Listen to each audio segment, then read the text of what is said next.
우리에게 임하시는 하나님의 말씀을 보도록 하겠습니다. 창세기 44장 14절에서 18절 말씀입니다. 창세기 44장 14절에서 18절 말씀입니다. 유다와 그의 형제들이 요셉의 집에 이르니 요셉이 아직 그곳에 있는지라 그의 앞에서 땅에 엎드리니 요셉이 그들에게 이르되 너희가 어찌하여 이런 일을 행하였느냐? 나 같은 사람이 점을 잘 치는 줄을 너희가 알지 못하였느냐? 유다가 말하되 우리가 내 주께 무슨 말을 하오리이까? 무슨 설명을 하오리이까? 우리가 어떻게 우리의 정직함을 나타내리이까? 하나님이 종들의 죄악을 찾아내셨으니 우리와 이 잔이 발견된 자가 다 내 주의 노예가 되겠나이다. 요셉이 이르되 내가 결코 그리하지 아니하리라. 잔이 그 손에서 발견된 자만 내 종이 되고 너희는 평안히 너희 아버지께로 도로 올라갈 것이니라. 유다가 그에게 가까이 가서 이르되 내 주여 원하건대 당신의 종에게 내 주의 귀에 한 말씀을 아뢰게 하소서. 주의 종에게 노하지 마소서. 주는 바로와 같으심이니이다. 아멘. 잠시 기도하고 말씀 전하도록 하겠습니다. 하나님 아버지 감사합니다. 우리에게 항상 감추어진 죄가 있고 정말 주님 보시기에 정결하고 거룩한 그릇으로 나아가기에는 항상 깨어짐에 노출되어 있는, 정말 너무나도 많은 죄악에 노출되어 있는 우리 자신의 삶을 바라보게 됩니다. 하나님, 감추어진 그 모든 죄악들 주님의 빛 가운데 하나하나 정직하게 드러내 보이며 나아가는 우리의 삶이 되게 하여 주옵소서. 무엇보다 말씀의 거울 앞에 우리 자신을 비추려 합니다. 하나님, 전하는 자나 듣는 자나 주의 성령의 비추심이 없이 말하지도 않게 하시고 또 듣는 그 모든 귀도 하나님께서 허락하시는 은혜가 있게 하여 주시옵소서. 이 모든 말씀 예수 그리스도의 이름으로 감사하며 기도하였습니다. 오늘 이 본문 말씀은요, 우리가 그동안 계속 살펴보아온 그 요셉의 이야기의 절정을 향하여서 나아가고 있습니다. 드디어 그 유다가 열심히 야곱을 설득한 덕분에 베냐민을 데리고 이 땅에 올 수가 있었어요. 그리고 아주 뜻밖에도 그 총리, 적대적으로 보였던 그 총리 요셉이 이들을 굉장히 환대하는 모습을 보여주게 됩니다. 물론 요셉의 형제들은 그 요셉의 정체를 알지 못한 상태로 그 극진한 대접을 받았죠. 베냐민에게 5배의 음식을 주고 또 요셉이 함께 즐거워하면서 한 상에 둘러서 먹고 마셨다라고 지난 본문의 이야기를 살펴보았습니다. 그렇게 해서 모든 일이 잘 일단나게 되고 잘 마무리가 되는 줄 알았을 거예요, 그들의 입장에서는 말이죠. 그런데 가다가 날벼락 같은 일이 벌어지게 됩니다. 무엇인가 물건이 없어졌다라고 이제 헐레벌떡 쫓아오는 요셉의 청지기의 모습이 보였고요, 그 청지기가 유유히 베냐민의 자루 속에 숨겨져 있는 은잔을 찾아내게 된 것이죠. 이것은 사실 요셉이 모두 꾸며놓은 일이었다는 것을 우리는 알고 있습니다. 결국 베냐민이라고 하는 한 존재, 가장 막내 아들이자 요셉의 또 다른 형제 라헬의 소생이었던 그 베냐민이라는 동생이 이렇게 위기에 처하게 되었을 때 형제들이 어떻게 행동하느냐를 보고자 했던 요셉의 마지막 처절한 시험이었다라고 볼 수가 있는 것이죠. 형제들의 입장에서는 굉장히 당황하고 놀랄 수밖에 없는 그런 일이었습니다. 오늘 본문 말씀을 살펴보면서 우리가 유다의 모습을 보면서 여러 가지 은혜를 보게 될 텐데요, 이들의 모습이 굉장히 많이 변화되었다는 것을 우리가 볼 수 있을 것이고요, 그들의 마음에 그 유다의 행동에 어떤 부분이 하나님께 크게 감동이 되었느냐를 오늘 본문 말씀을 통해서 우리가 살펴볼 수가 있을 것입니다. 첫 번째로요, 자신의 죄에 대해 철저한 고백과 회개가 있는 사람이 바로 유다였습니다. 자, 오늘 15절 말씀과 16절 말씀에 보시면요, 요셉이 이렇게 추궁을 합니다. 너희가 어찌하여 이런 일을 행하였느냐? 나 같은 사람이 점을 잘 치는 줄을 알지 못하였느냐? 이렇게 이야기를 합니다. 이 말을 듣고 있으면 얼마나 두려웠겠어요. 이제 내려질 처분에 대해서 두려운 마음으로 기다리고 있었을 것입니다. 그래서 그 다음 말을 기다리는 것이 상식적인 일 아닙니까? 이제 주어지는 판결이 뭔지 듣고 나서 반응하는 것이 좀 상식적인 것 같아요. 그런데 상당히 재미있는 장면이 나타납니다. 16절에요, 요셉의 말이 다 끝나기도 전에 유다가 말을 하기 시작하는 거예요. 우리가 무슨 말을 내 주께 하겠습니까? 무슨 설명을 하겠습니까? 우리가 어떻게 정직함을 나타내겠습니까? 종들의 죄악을 찾아내셨으니 우리와 이 잔이 발견된 자가 다 내 주의 노예가 되겠나이다. 그러니까 그 유다의 입장에서 볼 때 총리의 입에서 판결이 내려지기도 전에 어떻게 하냐면요, 유다가 스스로에게 판결을 내려버리는 거예요. 우리는 결백을 증명하지 않겠습니다. 무죄를 증명하지 않겠습니다. 증명할 수도 없고 우리 모두가 다 이 죄를 지고 가겠습니다. 여러분, 이 장면이 여러 가지 레벨에서 이상한 점이 있는 거예요. 왜 그러느냐? 아까도 말했듯이 요셉의 판결을 다 듣고 이야기해도 되는데 그것에 대해서 관심이 없어 보이는 거예요. 왜 그랬을까요? 그 뒷부분에 조금 더 이상한 점들이 많이 나옵니다. 하나님이 베냐민의 죄를 찾아내셨으니 라고 이야기하지 않습니다. 하나님이 내 동생의 죄를 찾아내셨으니 라고 이야기하지 않습니다. 하나님이 우리의 죄를 찾아내셨으니 라고 이야기합니다. 여러분, 유다가 이렇게 이야기하는 이유가 뭘까요? 유다는 결국 알고 있었던 거예요. 이 모든 상황이 어디서부터 비롯되었느냐? 결국에는 형제들이 요셉을 팔아넘긴 그 비밀한 사건, 이 총리의 눈에도 감춰져 있고 또 베냐민도 알지 못하는, 그러나 13년간 그들의 양심을 끊임없이 쫓아다니고 괴롭혔던 그 사건이야말로 이 모든 일의 시작이었다는 것을 알고 있는 것입니다. 그러니까 유다의 눈에 보기에는요, 지금 저기 총리로 앉아있는 저 사람이 우리의 판결자가 아니다, 이 죄를 찾아낸 것은 저 사람이 아니고 하나님이다 라고 이야기를 하고 있는 것입니다. 그렇기 때문에 그 요셉이 무슨 판결을 내리는지에 대해서 관심이 없고 그 판결을 내리는 것을 기다리지도 않는 겁니다. 내가 볼 땐 이것은 하나님이 찾아낸 것이다. 그리고 이것은 베냐민이라고 하는 저 아이의 죄가 아니라 결국에는 우리 모두가 13년 전에 지었던 그 죄를 하나님이 끝까지 놓아주지 않으시는 것이다. 여러분, 유다의 이 고백이 얼마나 장엄합니까? 어떤 점에서 장엄하죠? 13년 전에 그 죄를 누가 알겠어요? 그 형제들만 아는 일이잖아요. 그리고 지금 총리는 그것에 대한 지식도 없을 거고 베냐민은 더더욱 그럴 겁니다. 그걸 누가 기억한다고? 여러분, 그런데 유다는 자신이 저지른 죄를 기억하고 있었던 겁니다. 그리고 전심으로 그것을 털고 가기 전까지, 하나님 앞에 고백하고 자백하고 회개하기 전까지는 그것이 끝까지 자신을 붙잡을 것을 알고 있었습니다. 여러분, 정말 진정한 회개자가 하나님께 사랑을 입습니다. 그 누구의 눈을 속이는 것이 포인트가 아니라는 거예요. 아, 이만하면 됐지, 저 사람은 모르잖아, 이 정도면 됐지, 그 정도 수준의 회개로는요 우리가 하나님의 마음을 울릴 수가 없습니다. 유다의 마음이, 지금 이 유다의 고백이 요셉을 울릴 뿐만이 아니라 하나님의 마음도 울릴 수밖에 없는 이유가 그것에 있습니다. 얼마든지 눈속임할 수 있는데, 얼마든지 덮고 갈 수 있는데 자신의 양심에 주신 그 하나님이 새겨주신 법에 따라 충실하게 자백하고 있는 것이죠. 여러분, 이것이 유다의 삶 속에서 볼 수 있는 위대함이었고요, 오늘 우리가 동일한 마음으로 붙들고 가야 되는 양심의 sensitiveness, 양심의 세밀한 그 감정이라고 볼 수 있을 것입니다. 두 번째로 우리가 살펴볼 수 있는 그 유다의 모습 속에 이런 모습이 나타납니다. 바로 대속의 사랑을 감당하는 모습이 나타납니다. 자신의 죄를 진실하게 고백하는 그 회개의 모습에 이어서요, 거기서 그치지 않고 자신의 죄가 아닌 것에 대해서 자기가 짊어지고 가는 모습이 보입니다. 뭐 자백하는 거는 이해가 되잖아요. 그것 정도는 뭐 하고 갈 수 있다 이렇게 생각이 들잖아요.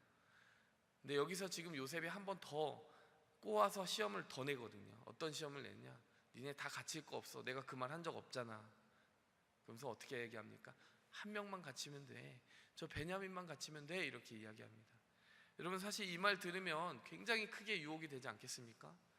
다 갇히는 그 옵션이 아니라 어떻게 보면 거기 있는 다른 아들들, 야곱의 다른 아들들이 두고 온 그 가족들을 생각해 보았을 때도 너무나 합리적인 선택인 거예요. 그리고 곰곰이 생각해 보면 진짜 베냐민이 책임이잖아요. 그러니까 베냐민만 두고 간다는 말이 이해가 된다 이거죠. 여기서 어떻게 반응할까 또 요셉은 보았을 거예요. 또 하나님도 어떻게 반응할까를 보았을 것입니다. 그런데 이렇게 반응하더라는 것이에요. 32절부터 34절에 보니까요, 이거는 오늘 읽은 본문의 뒤에 나옵니다. 이렇게 이야기를 하죠. 주의 종이 내 아버지에게 아이를 담보하기를 내가 이를 아버지께로 데려오지 아니하면 영영이 아버지께 죄짐을 지리이다 하였사오니 이제 주의 종으로 그 아이를 대신하여 머물러 있어 내 주의 종이 되게 하시고 그 아이는 그 형제들과 함께 올려 보내소서. 그 아이가 나와 함께 가지 아니하면 내가 어찌 아버지께로 올라갈 수 있으리까? 두렵건대 제가 내 아버지에게 미침을 보리이다. 네, 우리가 이 유다의 모습 속에서 예수님의 모습을 보는 이유가 바로 여기에 있습니다. 내가 여기 남겠다라고 하는 거예요. 아버지 고통스러워하고 그 베냐민을 잃은 슬픔 때문에 돌아가시는 것을 내가 보고 살 수가 없다, 이렇게 이야기를 하는 거죠. 여러분, 다 같이 종이 된다라고 하는, 다 같이 종이 되게 해달라고 하는 유다의 말도 쉬운 말이 아니었는데요, 지금 이 말은 얼마나 더 어려운 말이겠습니까? 혼자 남아야 된다면, 혼자 남아도 된다면 그것이 나였으면 좋겠다라고 이야기를 하는 거예요. 유다가 어떻게 이렇게 행동을 할 수 있을까? 여러분, 우리가 이미 살펴보았듯이 자식 잃은 아버지의 마음을 너무나 잘 아는 거죠. 첫째 아들과 둘째 아들을 허망하게 보낸 그 상처를 알고 나니까 자신이 요셉을 죽음의 사지로 몰아넣었던 그것에 대한 마음뿐만이 아니라 그것에 대한 책임이 아버지께 얼마나 많이 있다는 것을 너무나 잘 알고 있는 것입니다. 여러분, 중요한 것은요, 유다가 이렇게 자신을 대속의 자리에 두었을 때 자기도 모르는 사이에 굉장한 축복이 그의 삶에 임했다는 것입니다. 다름 아니라 유다 지파가 메시아 예수 그리스도가 오는 통로의 지파로 선택을 받았다는 것입니다. 하나님이 우연이 하나도 없으시잖아요. 왜 유다를 선택했겠어요? 첫째는 르우벤입니다. 그 다음에 레위와 시므온도 있습니다. 넷째 와서의 유다예요. 근데 넷째인 유다가 왜 선택을 받았냐는 겁니다. 르우벤은 범죄를 했죠. 시므온과 레위는 세겜에 있을 때 사람들을 칼로 죽이는 살인의 범죄를 저질렀죠. 이건 알겠습니다. 그들의 책임 때문이죠. 그들의 과실 때문이죠. 근데 왜 하필이면 유다냐는 거죠. 우리가 오늘 이 본문에 바로 이 32절에서 34절이 그에 대한 답을 주고 있는 것입니다. 그 유다가 밟아간 길이 예수 그리스도의 길을 가장 닮아 있었기 때문입니다. 여러분, 하나님이요, 오늘도 이 시대에 그런 사람들을 찾지 않으시겠습니까? 오늘 이 시대에 하나님의 길을 예비할 사람을 찾고 있지 않으시겠어요? 근데 이 사람한테 그 일을 맡긴다면, 이 사람에게 복음을 맡긴다면 내 이름이 더럽혀지지 않고 이 세상 가운데 더 선명하게 드러내겠구나, 이런 사람들이 있을 거예요. 여러분, 하나님이 찾으시는 기준이요, 다른 것이 아닙니다. 나를 그 누군가의 죄인의 자리에 두면서까지도 희생할 수 있느냐, 그 사랑의 모습을 정말 내 삶 속에 녹여낼 수 있다면 하나님은 그 사람의 입에서 선포되는 복음을 너무나도 기뻐하실 거예요. 근데 만약에요, 우리가요, 그러기는커녕 정반대로 행동한다고 해보세요. 다른 사람들을 끌어다가 공경의 자리에 두고 내 이익을 도모하는 삶을 산다고 생각해 보십시오. 그러면 하나님께서요, 우리의 입에서 제발 복음이 안 나왔으면 좋겠다, 제발 저 아들의 입에서 내 이름이 나오지 않았으면 좋겠다, 이렇게 간절히 바라는 웃지 못할 일도 생기지 않겠습니까? 여러분, 누가 대속자가 되어야 됩니까?